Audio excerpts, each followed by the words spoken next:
What's up, 7 and 7 superstars and storm soldiers? I'd just like to take a look today and see the latest update from the Storm Prediction Center. So let's take a look at that together and see what we have going on.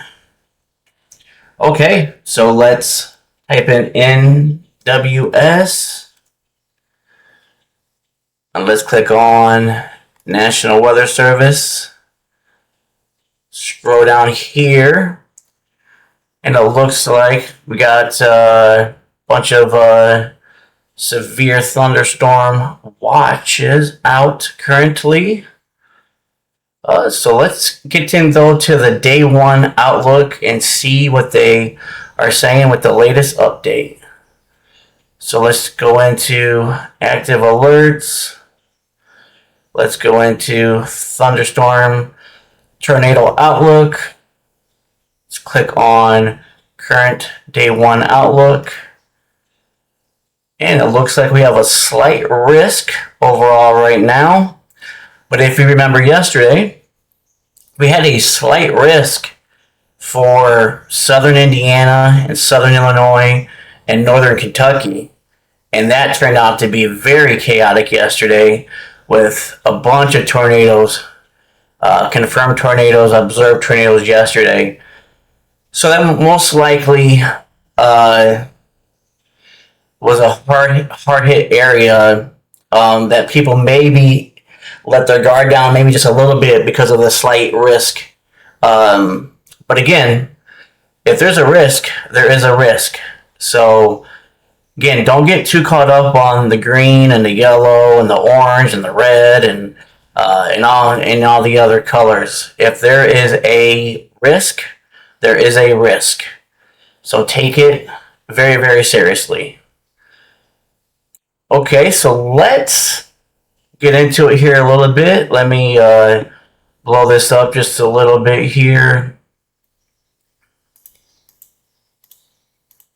Okay, that's good there. Just go down. Let me put on the cities real quick. So yeah, so we got a big swath, especially out here to the east, mid-Atlantic, eastern seaboard. We got all the way through northern Mississippi, all the way up through New Jersey. But then we also have from very, very south, east Montana, all the way down through very extreme western Kansas, quite a bit of Colorado. Looks like just off to the east of Denver. So pretty good swath there, pretty good outline there for a slight risk. Let's go ahead and take a look at what they're showing for the tornado outlook. Tornado outlook showing 5%. That's going to be this brown color here, 2%. For the dark green. So we're looking at some pretty, it's not a very large area, but it is a large enough area for the 5%. So definitely be on the lookout there if you're around Cheyenne, you're around Denver, just a little off to the east of those two major cities there. Let's scroll on down and look at when this was updated. It was just updated at 2:57 p.m. Central Daylight Time. And then let's get into what the summary talks about here. Summary is scattered severe thunderstorms capable of producing damaging winds and perhaps a couple of tornadoes should occur this afternoon and evening across portions of the Mid-Atlantic into the southeast. Scattered severe thunderstorms are also expected across the northern central high plains with large to very large hail and a tornado or two. So if we get into the recent update here, which is 20Z, I'll talk to you guys a little bit more here briefly about what the Z is and how to decipher that to make it easier on yourselves and everything. So 20Z is going to be 3 o'clock Central Daylight Time. And again, we'll get into that again here briefly. I'll show you how to convert that. So with that update, we have minimal changes were made to the prior outlook. Strong to severe storms, including supercells, are developing across parts of Wyoming and Colorado and should spread southeastward this afternoon and evening. Steep mid-level lap rates in the discrete mode should favor significant severe hail with these storms into the evening. A tornado or two is also possible, focused mostly along the Cheyenne Ridge where stronger low-level shear is being observed. So this is mainly probably most likely where a bunch of the storm chasers are going to be at today, or where they are at currently today. Is going to be up here in the high plains. There might be some maybe out here in the mid-Atlantic as well, but most of them are most likely going to be focused right here in the central high plains.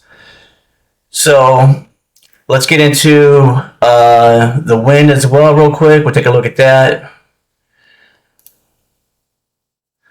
So more of a major factor on the East Coast. They're looking for wind 5% up through the around the Denver and Cheyenne corridor, and a little bit north of that as well. So let's look at the hail outlook real quick. The hail looks like it's going to be one of the biggest threats today is going to be hail. 15%. It's a good percent with the hatched area all the way from extreme southeastern Montana all the way through basically the panhandle, just to the north of the panhandle of Oklahoma. So that's a pretty good swath there for hail. We know how bad and damaging that hail can be. So be on the lookout definitely for that. Definitely want to talk to you again about how and when the NWS, the Storm Prediction Center, updates their day one outlooks. And good tool to know is that they update it according to what's known as UTC, or Coordinated Universal Time. That's what a UTC stands for. So that's basically the prime meridian. It runs the prime meridian that runs through Greenwich, England. So if you're looking at the prime meridian, anything off to the west it's offset negatively or with a minus. Anything off to the east of the prime meridian is offset with a plus sign or positive. So Central Daylight Time, I'm in Chicago. Central Daylight Time is offset negatively by 5 hours. So if we look at 0600Z, that would be 1 a.m. my time, Central Daylight Time. And the Z stands for Zulu time, which is military time / aviation time. Aviation uses it as well. It's a 24-hour time clock that they use. So they don't use the 12 period clock like we use.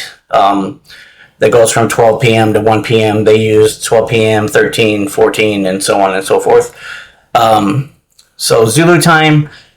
So a way to do that is once you know your offset, how many hours you're either behind UTC or you're ahead of UTC, you can figure out what time that the SPC actually is updating this in your area. So again, Zulu just means UTC time.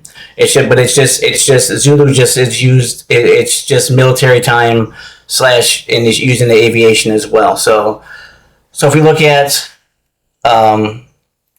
if we get into 13Z, which is going to be 1 p.m.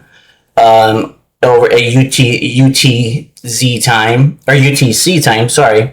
That's going to be 1 p.m. So then the offset for me again is 5 hours. So I have to take off 5 hours from 1 p.m. So that's going to be 8 in the morning. So for me, NWS updates at 1 a.m. and then 8 a.m. and then just add another 3.5 hours from that. So that's going to be 11:30 my time. 20Z is going to be 3 p.m. My time, and then 01Z, which is 1 in the morning, UTC time.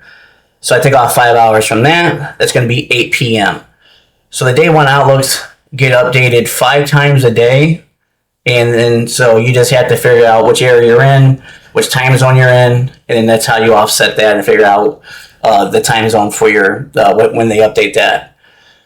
So that's a good one. That's a good one there to understand because I know it gets confusing with the Zulu and the time and the 24-hour period. And obviously, whenever you're a good easy thing to remember is when you're looking at like 16, 30, 20, like just minus 12 from that. So this is going to be 16:30 minus 12 would be 4:30 p.m.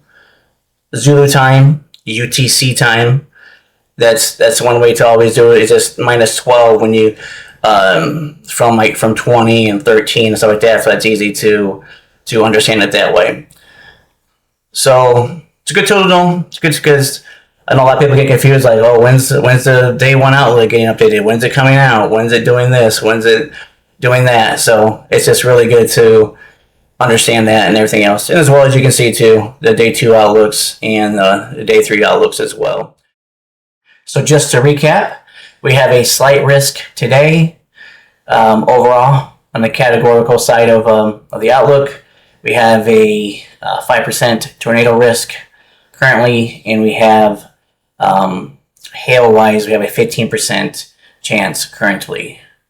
So until next time, be brave and let the Lord guide your way.